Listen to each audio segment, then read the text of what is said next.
اعوذ باللہ من الشیطان الرجیم بسم اللہ الرحمن الرحیم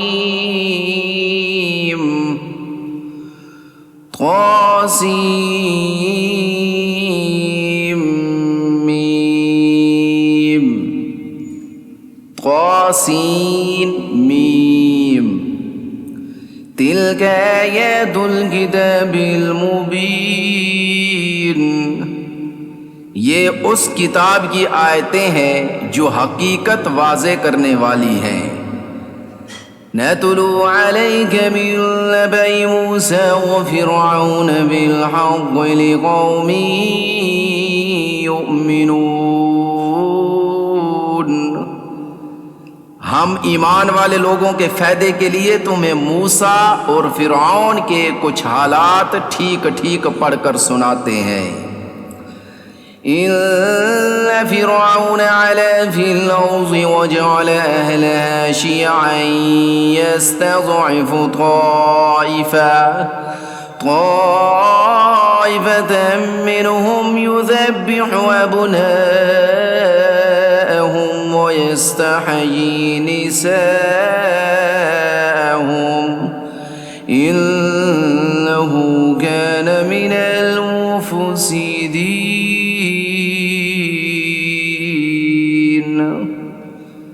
واقعہ یہ ہے کہ فرعون نے زمین میں سرکشی اختیار کر رکھی تھی اور اس نے وہاں کے باشندوں کو الگ الگ گروہوں میں تقسیم کر دیا تھا، جن میں سے ایک گروہ کو اس نے اتنا دبا کر رکھا ہوا تھا کہ ان کے بیٹوں کو ذبح کر دیتا اور ان کی عورتوں کو زندہ چھوڑ دیتا تھا۔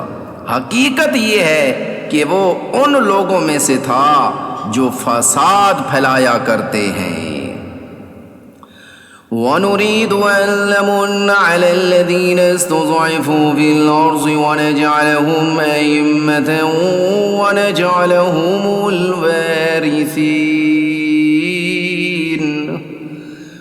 اور ہم یہ چاہتے تھے کہ جن لوگوں کو زمین میں دبا کر رکھا گیا ہے ان پر احسان کریں، ان کو پیشوا بنائیں، انہی کو ملک و مال کا وارث بنا دیں۔ وَنُمَكِّنَ لَهُمْ فِي الْأَرْضِ وَنُرِيَ فِرْعَوْنَ وَهَامَانَ وَجُنُودَهُمَا مِنْهُمْ مَا كَانُوا يَحْذَرُونَ، اور انہیں زمین میں اقتدار عطا کریں اور فرعون، حامان اور ان کے لشکروں کو وہی کچھ دکھا دیں جس سے بچاؤ کی وہ تدبیریں کر رہے تھے۔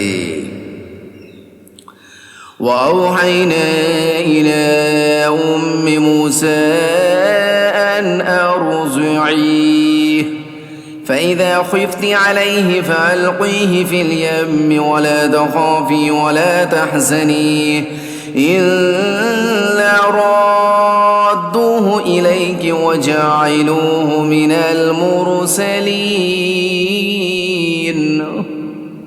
اور ہم نے موسیٰ علیہ السلام کی والدہ کو الہام کیا کہ تم اس بچے کو دودھ پلاؤ، پھر جب تمہیں اس کے بارے میں کوئی خطرہ ہو تو اسے دریا میں ڈال دینا، اور ڈرنا نہیں اور نہ صدمہ کرنا، یقین رکھو کہ ہم اسے واپس تمہارے پاس پہنچا کر رہیں گے اور اس کو پیغمبروں میں سے ایک پیغمبر بنائیں گے۔ فَالْتَقَطَهُ آلُ فِرْعَوْنَ لِيَكُونَ لَهُمْ عَدُوًّا وَحَزَنًا إِنَّ فِرْعَوْنَ وَهَامَانَ وَجُنُودَهُمَا كَانُوا خَاطِئِينَ۔ اس طرح فرعون کے لوگوں نے اس بچے یعنی حضرت موسیٰ کو اٹھا لیا تاکہ آخر کار وہ ان کے لیے دشمن اور غم کا ذریعہ بنے۔ بے شک فرعون، حامان اور ان کے لشکر بڑے خطا کار تھے۔ وَقَالَتِ امْرَأَتُ فِرْعَوْنَ قُرَّتُ عَيْنٍ لِّي وَلَكَ لَا تَقْتُلُوهُ عَسَىٰ أَن يَنفَعَنَا أَوْ نَتَّخِذَهُ وَلَدًا وَهُمْ لَا يَشْعُرُونَ، اور فرعون کی بیوی نے فرعون سے کہا کہ یہ بچہ میری اور تمہاری آنکھوں کی ٹھنڈک ہے، اسے قتل نہ کرو، کچھ بعید نہیں کہ یہ ہمیں فائدہ پہنچائے یا ہم اسے بیٹا بنا لیں۔ اور یہ فیصلہ کرتے وقت انہیں انجام کا پتہ نہیں تھا۔ وَأَصْبَحَ فُؤَادُ أُمِّ مُوسَىٰ فَارِغًا إِن كَادَتْ لَتُبْدِي بِهِ لَوْلَا أَن رَّبَطْنَا عَلَىٰ قَلْبِهَا لِتَكُونَ مِنَ الْمُؤْمِنِينَ۔ ادھر موسیٰ علیہ السلام کی والدہ کا دل بے قرار تھا، قریب تھا کہ وہ یہ سارا راز کھول دیتی اگر ہم نے ان کے دل کو سنبھالا نہ ہوتا، تاکہ وہ ہمارے وعدے پر یقین کیے رہیں۔